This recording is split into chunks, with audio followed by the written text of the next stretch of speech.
Assalamualaikum warahmatullahi wabarakatuh. Yang saya hormati Bu Sofi, Profesor Sofi. Beliau ini sangat terkenal di Surabaya. Karena dulu suaminya orang sangat hebat di Surabaya. Salam Bu Sofi. Yang kedua yang saya hormati Pak Gunardi Endro PhD. Ini apa namanya punjerannya, kita ini disuruh nanggepi. Padahal sebenarnya istilahnya Jawa itu nguyai segoro. Salam Pak Gunardi. Dan kepada pemateri yang lain ada Prof. Dr. Agus, ada tadi Dr. Sindung dan moderator. Oke, alhamdulillah, syukur, mari kita panjatkan kehadirat Allah. Pada kesempatan siang ini kita masih dalam keadaan sehat walafiat, dan saya doakan semoga yang mengikuti seminar ini dan keluarganya dijauhkan dari wabah virus corona. Amin ya robbal alamin. Baik, pada kesempatan yang berbahagia ini, ngapunten Pak Gun, saya belum sempat buat PPT. Insya Allah nanti setelah seminar ini nanti saya akan buat coretan pinggir ya. Nanti yang saya dan nanti akan saya serahkan langsung ke Pak Gun ya. Oke, sebenarnya kajian ini sangat menarik dalam konteks ikhtiar atau ijtihad untuk memberikan solusi filosofis terhadap problematika kebangsaan atau masyarakat Indonesia. Yang saya membaca di artikelnya Pak Gun itu kan jadi melihat situasi dan kondisi bangsa Indonesia ini kan bisa dikatakan masih terpuruk atau bisa dikatakan belum maju. Sehingga dari sini kemudian Pak Gun berikhtiar berusaha untuk memberikan satu solusi dengan kajian filosofisnya, terutama dalam mengkaji revolusi mental, untuk memberikan satu gambaran-gambaran apa yang harus dilakukan masyarakat atau bangsa Indonesia ini, baik sebagai individu maupun sebagai masyarakat, dan juga kepada mereka-mereka yang punya kebijakan. Gitu. Jadi asumsi saya setelah membaca artikelnya Pak Gun itu kan menggambarkan bahwa kondisi hari ini masyarakat kita itu belum maju atau bisa dikatakan belum mampu berdaya saing dengan negara-negara lain, misalnya di ASEAN ya, dengan Jepang atau dengan negara Korea. Nah, pembacanya Pak Gun dalam artikel itu saya baca salah satu faktornya adalah faktor eksternal, yaitu dari faktor penjajahan atau kolonialisme, di mana tradisi kolonialisme ini kemudian tidak hanya berpengaruh pada aspek sosial, politik, ekonomi, dan budaya, tapi juga sudah masuk pada relung yang paling dalam, yaitu namanya mental. Nah, sehingga kemudian disebut dengan mental deformatif, yaitu mental yang pemalas, tidak mandiri, selalu bergantung kepada orang lain, baik dalam aspek ekonomi, budaya maupun politik, bahkan juga dalam konteks keamanan mungkin ya. Nah, yang ini kemudian merembas ke seluruh mental masyarakat yang kemudian menjadi budaya masyarakat kita, bangsa Indonesia, yang sering kita sebut dalam kajian postkolonial itu kan masyarakat inlander, masyarakat terjajah. Nah, yang kedua, asumsi yang kedua atau dari situ kemudian Pak Gunardi mencoba memberikan satu solusi dari pembacaannya, bahwa problem-problem mental deformatif itu salah satunya karena lamanya dijajah yang kemudian sampai masuk pada wilayah mental. Maka solusi yang ditawarkan Pak Gunardi adalah bagaimana kemudian merevolusi mental. Nah, saya di sini ingin sedikit memberi dengan ilmu yang saya miliki yang sedikit ini, yaitu tadi sebenarnya kok nguyai segoro. Saya ingin masuk memberi satu gambaran atau masukan pada wilayah ini seperti apa alat revolusi mental yang saya kira perlu ada semacam tidak satu alternatif ya. Jadi saya ingin ngasih tambahan alternatif itu Pak Guru. Jadi yang kedua adalah sebenarnya output dari revolusi mental itu apa sebenarnya outputnya. Nah, saya ingin mendekati dari aspek keilmuan saya yaitu filsafat Islam. Jadi karena saya kajiannya filsafat Islam, ya yang saya pahami gitu. Nah, dengan pendekatan beberapa sumber yang ada di Al-Quran. Nah, mungkin ini perspektif yang baru ya. Jadi saya ingin memulai dari kajiannya Pak Quraisy Shihab dan Jalaluddin Rahmat terkait tentang masyarakat atau manusia ideal menurut Al-Quran. Yang pertama, menurut Quraisy Shihab, dalam memahami potensi manusia, karena kita ini lagi bicara tentang revolusi mental, artinya karena mental itu ada di dalam diri manusia, yaitu ada di dalam, artinya bahwa revolusi mental ini sangat terkait dengan yang namanya keberadaan manusia atau dalam kajian itu filsafat manusia. Tadi sudah disinggung oleh Pak Sindung. Cuma saya ingin masuk ke perspektif Islam ya. Jadi menurut Quraisy Shihab, manusia itu memiliki 4 potensi atau 4 daya. Yang pertama adalah daya tubuh, yang itu terimplementasi dalam kekuatan fisik. Yang kedua daya hidup, yang terimplementasi dalam kemampuan beradaptasi dengan lingkungan. Yang ketiga daya akal, yaitu kemampuan memiliki ilmu dan teknologi. Dan yang keempat adalah daya kalbu, yaitu kemampuan manusia untuk menjadi orang yang baik atau makhluk yang bermoral. Nah, dalam buku Wawasan Al-Quran karangan Quraisy Shihab mengkaji berdasarkan Al-Quran, menemukan ada beberapa istilah manusia yang dilakukan atau yang ada di dalam Al-Quran dengan penyebutan yang berbeda. Ada istilah An-Nas, ada istilah insan, ada istilah basar, ada istilah Bani Adam, dan ada istilah Zuriat Adam. Nah, jadi ada beberapa di Al-Quran itu penyebutan tentang manusia itu beragam istilah, dan tentu penyebutan ini ada konsekuensi baik ontologis, epistemologis maupun aksiologisnya. Nah, dari sini kemudian saya kemudian menemukan ada satu buku yang dikarang oleh Prof. Jalaluddin Rahmat yang berjudul Islam dan Pluralisme, di mana Prof. Jalaluddin Rahmat ini membagi atau kemudian menjelaskan istilah manusia itu menjadi 3. Ada istilah basar. Jadi apa yang disebut basar? Jadi basar ini di Al-Quran, istilah manusia dengan sebutan basar ini terdapat 27 kali. Jadi di Al-Quran itu istilah basar itu disebut ada 27 kali terkait mengistilahkan manusia. Nah, dalam pandangan Prof. Jalaluddin, basar itu diberi makna terkait manusia sebagai makhluk biologis. Jadi manusia makhluk biologis. Seperti di dalam surat Al-Quran ayat Ali Imran ayat 47 yang disebutkan, Tuhanku, bagaimana mungkin aku mempunyai amanat padaku, aku tidak disentuh manusia.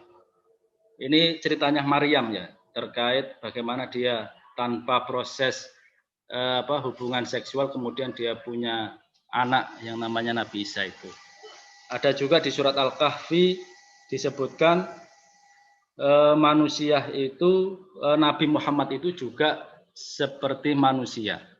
Tetapi manusianya berbeda, tidak seperti manusia seperti kita. Karena kalau Nabi itu punya kualifikasi dan punya diskresi yang berbeda, di mana Nabi itu dibimbing oleh malaikat. Kalau kita ini kan enggak. Itu. Artinya seorang Nabi itu juga selain sebagai makhluk spiritual, dia juga sebagai makhluk manusia, sebagai basar. Lah, itu yang pertama. Yang kedua, Prof. Jalaluddin juga ternyata selain basar di Al-Quran itu untuk menyebut manusia itu ada kata insan. Insan, al-insan. Jadi al-insanu ma'al khotok wan nisan. Jadi sebenarnya manusia itu letaknya salah dan lupa. Lah, dalam pengertian insan ini menggambarkan bahwa manusia itu adalah sebagai makhluk psikologi atau spiritual. Jadi tadi itu kan basar itu kan makhluk biologis. Kalau insan itu mengidentifikasikan manusia itu adalah sebagai makhluk psikologi atau makhluk spiritual. Di mana di dalam Al-Quran itu disebut 65 kali. Ada 65 kali. Lah, konsep manusia dalam kategori insan ini mengartikan ada 3 hal yang terkandung di dalamnya. Yang pertama, insan ini atau manusia itu keistimewaannya adalah sebagai khalifah atau sebagai pemikul amanah, khalifah fil ard, jadi sebagai pemimpin bumi.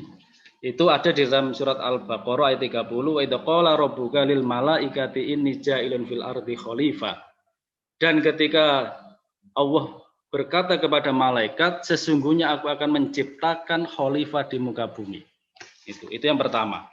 Yang kedua, selain manusia sebagai khalifah, di dalam diri manusia itu punya predisposisi negatif di dalam diri manusia atau ada kecenderungan negatif, dan itu memang sudah dinas oleh Allah. Jadi saya mengatakan sebenarnya karakter atau mental jahat, mental buruk, mental negatif itu memang ternyata sudah dinas dan ada di Al-Quran. Artinya Sang Maha Pencipta ini sudah memberikan potensi itu kepada manusia. Dan itu ternyata ada di dalam surat Al-Quran Al-Baqarah, kelanjutan itu. Qalu ataja'alu fiha may yufsidu fiha wa yasfiku dima. Dan mereka malaikat itu sudah tahu bahwa karakter mental manusia itu yufsidu fiha wa yasfiku dima. Yufsidu itu membuat kerusakan di muka bumi. Wa yasfiku dima itu menumpahkan darah. Artinya berarti memang secara mental potensi manusia itu senengane ngerusak alam dan senengannya berkonflik itu. Ini dalam kajian Al-Qur'an. Terus yang ketiga, selain sebagai khalifah, manusia juga dikasih kecenderungan merusak negatif. Insan juga sebagai penciptaan manusia. Jadi maksudnya Allah itu menciptakan manusia. Lah, semua konteks insan di sini itu merujuk pada potensi psikologi atau spiritual. Artinya apa? Artinya secara psikologi sebenarnya manusia itu di dalam mentalnya atau di dalam psikisnya atau potensinya itu memang sudah diberikan potensi yang merusak dan potensi yang suka berkonflik atau berperang. Nah, ini. Itu yang kedua. Nah, yang ketiga yaitu konsep tentang an-nas. Tadi kan al-insan. Nah, makanya di dalam potensi psikologi manusia atau dalam potensi mental manusia itu manusia itu oleh Al-Qur'an itu memang sudah disebutkan mempunyai kecenderungan kafir dan zalim atau fasik, suka merusak. Itu terkonfirmasi di dalam Al-Quran surat Ibrahim ayat 34. Yang kedua, manusia juga punya potensi suka tergesa-gesa, gak sabaran, instan, pengen cepet, apa-apa pengen cepet. Ya, budaya instan ini kan luar biasa di bangsa kita ini. Salah satunya kalau kita lihat antri itu kan gak mau. Pembagian BLT yo royoan, apa-apa royoan, apa-apa rebutan. Nah ini ternyata di Al-Quran itu sudah disebutkan di dalam surat Al-Anbiya ayat 37. Yang ketiga bakhil. Bakhil itu monopoli kekayaan, pelit. Jadi pengennya itu untung saja, tidak mau berbagi. Jadi karakter atau budaya monopoli itu ternyata juga ada dalam diri kita. Terus yang keempat adalah bodoh, malas belajar. Itu ada di dalam surat Al-Ahzab ayat 22. Terus yang kelima, suka berdebat tanpa ilmu. Jadi debat kusir. Lah, saya kira fenomena ini sangat terkonfirmasi di budaya WhatsApp. Nah, jadi kita susah-susah nulis opini, tetapi responnya itu gampang. Sesat, kafir, murtad, PKI. jadi begitu, itu budaya WhatsApp itu. Nah, itu yang ada di sekitar kita. Yang selanjutnya, segan membantu. Segan membantu itu berarti anti kemanusiaan. Jadi anti kemanusiaan itu ya apa ya, individualis, apatis. Wis pokoknya aku suka ya sudah, yang lainnya melarat ya sudah, ndak urusan. Nah, itu sifat-sifat individualis. Terus tidak berterima kasih. Jadi tidak berterima kasih itu artinya apa ya? Sangat egois, seolah-olah semua keberhasilan dia, kehebatan dia, kesuksesan dia itu adalah karena faktornya sendiri. Padahal semuanya itu ada keterkaitan. Nah, tetapi manusia itu cenderung melupakan. Nah, ini yang kemudian menjadi bibit-bibit konflik antar teman dan komunitas yang itu. Dan yang terakhir sering berbuat dosa. Lah, dari apa? Dari potensi yang di posisi tersebut, ini menggambarkan bahwa manusia itu sebenarnya memang memiliki dua gabungan potensi, yaitu potensi berbuat baik dan punya potensi berbuat jahat atau potensi positif dan negatif. Lah, yang dikaji Pak Gunardi mungkin yang lebih fokus pada persoalan yang negatif sehingga perlu direvolusi tadi. Gitu. Nah, cuma revolusinya nanti itu kemudian menyasar sampai pada akarnya atau hanya pada narasi permukaan. Nah, ini yang saya kira nanti perlu dikaji. Nah, sehingga menurut Jalaluddin Rahmat itu manusia itu diberi oleh Tuhan itu kebebasan untuk memilih terhadap potensi-potensi yang dimiliki. Apakah memilih pada potensi yang baik atau memilih pada potensi yang jahat. Karena itu kata Yusuf Qaradawi, manusia itu adalah gabungan dari kekuatan tanah dan hembusan ilahi. Lah, yang kekuatan tanah ini yang katanya Prof. Gunardi itu perlu direvolusi karena potensinya negatif semua. Nah, itu. Makanya dalam diri kita manusia itu ada unsur material dan ada unsur rohani. Nah, unsur material itu yang tadi saya sebut sebagai unsur bashar.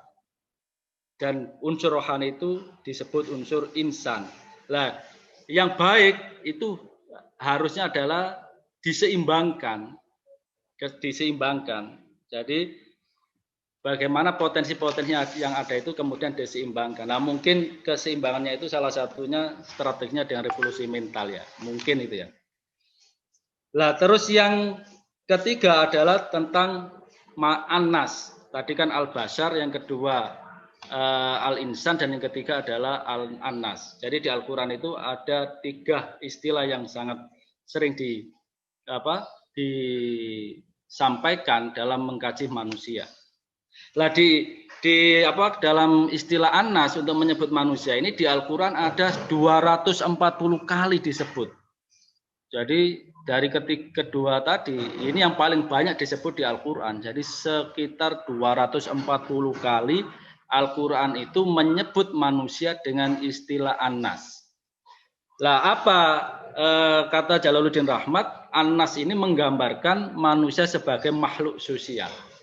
Kalau tadi Bashar itu makhluk biologis, kalau insan makhluk psikologis, kalau An-Nas itu manusia dalam aspek makhluk sosial. Lah, di Al-Quran sebenarnya juga sudah menyebut karakter kelompok sosial. Jadi di Al-Quran itu juga sudah banyak menyebut karakter-karakter kelompok sosial. Kalau Al-Basar sama Anas tadi itu lebih pada karakter individu. Kalau Anas itu sudah masuk society-nya, jadi sudah masuk kelompok masyarakatnya. Nah, kalau misalnya kita breakdown ke Indonesia berarti karakter kelompok masyarakat Indonesia. Di mana di Al-Quran itu sudah menyebutkan karakteristik model-model kelompok masyarakat. Nah, ini tinggal nanti kita cocokkan saja mana yang masuk di karakter kelompok masyarakat Indonesia ya. Yang pertama, Bapak Dr. Soihul Huda, ya informasinya sangat bagus, sangat menarik. Waktunya. Tinggal sedikit Bu.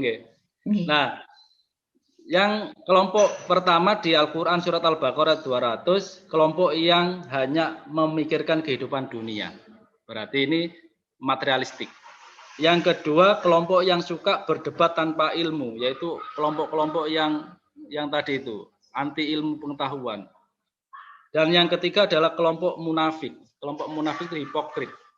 Nah, kita lihat aja di Indonesia ini. Nah, sekarang yang terakhir terkait apa yang kemudian makna dari apa namanya, di mana wilayah yang harus dilakukan. Jadi ketika potensi yang dimiliki manusia tadi, yaitu terkait potensi biologis, psikologis, dan sosial, maka kewajiban manusia adalah memenangkan potensi positif. Nah, caranya bagaimana? Maka cara atau materi yang harus ada adalah iman dan ilmu. Maka saya ingin memberi satu masukan. Maka komponen dalam revolusi mental itu harus mengacu atau harus memperhatikan yang namanya komponen iman dan ilmu sebagai materi dalam melakukan revolusi mental. Lah, usaha keduanya ini akan menghasilkan atau outputnya yaitu berupa amal soleh atau amal kebajikan. Artinya revolusi mental ini muaranya adalah kepada bagaimana membangun masyarakat itu punya potensi amal saleh. Nah, amal saleh ini harus mengikuti dua ini keserasian, yaitu keserasian material dan keserasian spiritual. Nah, ini akan bisa terwujud itu melalui yang namanya pendidikan. Maka saya ingin mengatakan, yang perlu direvolusi itu apa mentalnya atau pola pendidikan yang ada di Indonesia. Karena dengan pendidikan inilah maka mental-mental yang negatif tadi akan bisa berubah menjadi mental-mental yang positif, sehingga akan terjadi bangunan masyarakat yang positif. Lah, cuma ada dua hal Pak Gun, problem di pola pendidikan kita yang mungkin nanti bisa jadi pendiskusian. Yang pertama, sampai saat ini pola pendidikan kita ini masih bermuara pada arus kognitif, pengetahuan saja, belum masuk pada bergeser pada wilayah value dan spirituality. Kenapa? Karena di pola pendidikan kita ini yang dikembangkan adalah metodologi keilmuannya adalah monodisiplin. Maka berdasarkan pemikirannya Prof. Amin Abdullah, maka untuk merevolusi pendidikan ini salah satu caranya adalah merevolusi metodologi pendidikan dari monodisiplin menuju ke multidisiplin, interdisiplin, dan transdisiplin. Saya kira itu. Terima kasih atas waktunya dan mohon maaf kalau terlalu panjang. Assalamualaikum.